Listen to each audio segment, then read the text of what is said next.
One of the very first mitzvahs that you learn about as a small Jewish child is the mitzvah of Lashon Hara. You're told from a young age by your parents, by your teachers, don't speak Lashon Hara. Don't gossip about other people, don't say not nice things, don't listen to not nice things about other people. It's very strongly drummed into us from a young age. And it's interesting, if you flick through the whole Torah, I challenge you, there is no mitzvah that says, thou shalt not speak Lashon Hara. It doesn't appear anywhere. This came as quite a shock to me, by the way. And the reason is the Torah teaches us this mitzvah through an indirect route. How does it do this? In this week's Edra, in Beha'aloscha, we have the story about Miriam and Aaron and Moshe. Now, quick recap, who is Miriam? Miriam was a prophetess. She was the older sister of Moshe Rabbeinu. She very much loved him and cared for him from a very young age. She looked after him, and she overlooked whilst he was put in the river, and she made sure nothing happened to him and that he was safe and that he survived. And she was the leader of the women. She took us out of Mitzrayim. She was very much Moshe's sidekick in that respect, that she was the Torah teacher of all the women. And she was a tzadekes, very well respected, very much loved by all the Jewish people. And this week we have a story where we're told that Miriam says something to Aaron about Moshe. And the commentators, they've got lots of different opinions about exactly what it is that she said and why she said it. The gist of it is it's something to do with Moshe's marriage. He had separated from his wife Zipporah, and Miriam wasn't sure it was the right thing to do. And it looks like there's some kind of family intervention going on. It's coming from a very good place. She loves him. She cares about him. She wants what's best for him. And so she naturally speaks to her other brother, Aaron, about what to do. Do you think this was the right thing to do? Should we speak to him about it?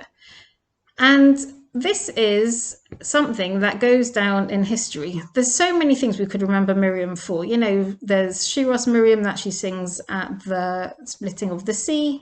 There's the well of Miriam. There's all the Torah that she taught to the women. What is she such a good person? Why is this the thing that we remember her for? And I use the word remember because in Devarim, when it's doing a recap of various mitzvahs, one of the mitzvahs it recaps is this. It says, if you are a Metzora, somebody that has Soras, this is what you should do. You should go and listen to the Kohen and do what he says. And then it says, and remember what happened to Miriam when you left Mitzrayim, what Hashem did to her. And it doesn't go into the details, but just says, remember.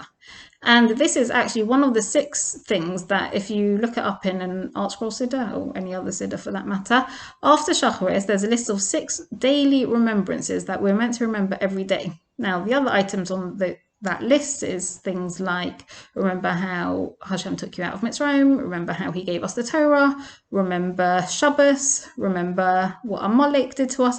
These were big, huge national events. What Miriam did, what Hashem did to her when she got Saras as a result of speaking Lashon Hara, it does not seem up there with all these other really big national events. Why is this included in the list of daily remembrances?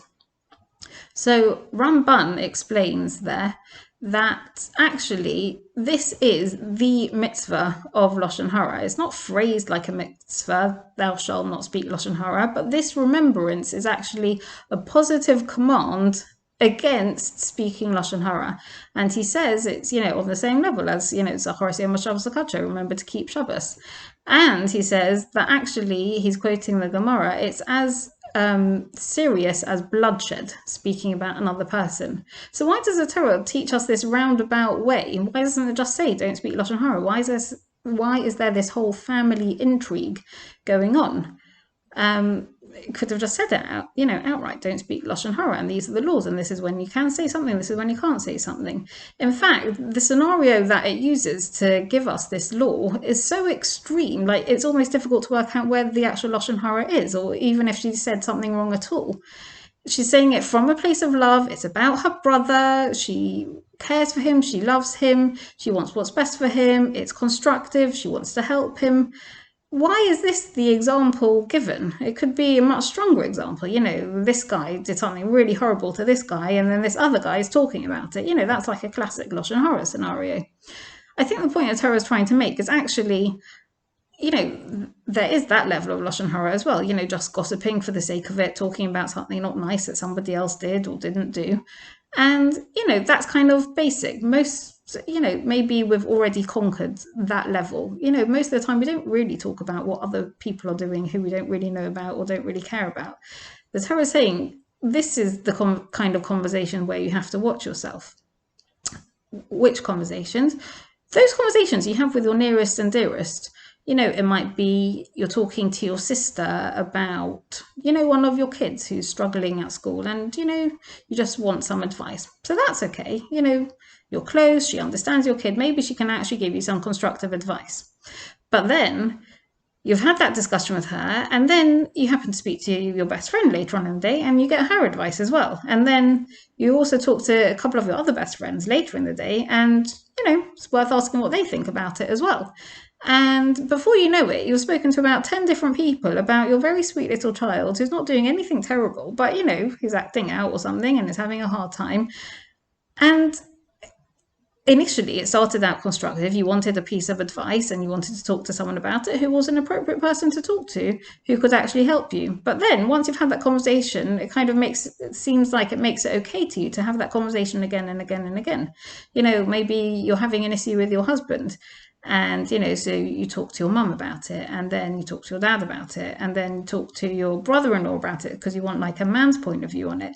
And again, you end up just talking to loads and loads and loads of people. So what should Miriam have done really? Where did she go wrong? If she's very worried about her brother Moshe, speak to Moshe about it. Have a conversation, see what he says. Maybe there was a reason that he separated. And in this case, actually, there was a reason. And Hashem sides with Moshe and he says to Miriam, actually, no, you're wrong. He's doing the right thing. And he punishes her. He gives her tzaras. And the whole camp has to wait for her. All the Jewish people wait for her. They all know she's outside the camp with tzaras. It was a very big public humiliation for something that seems so infinitesimally small. She did it out of kindness, out of love, and yet she gets this huge punishment. So I think the Torah is making actually a really good point that maybe the conversations we need to watch aren't the just talking about random people that we don't know about, the latest scandal that's going on.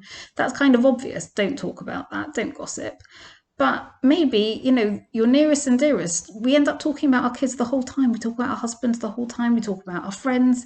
Those are the conversations you need to watch yourself, because you end up having the same conversation again and again, and it's not constructive, it's not useful, and there isn't really a purpose to it. But we kind of just fall into this trap of once you've had the conversation once, it's okay to have it again and to have it with lots of different people. Maybe that's where we need to work on our observance of this law of lashon hara, and start to just watch what you're saying before you have the same conversation again that you've already had. Is it actually necessary? Have a good week and a good Shabbos.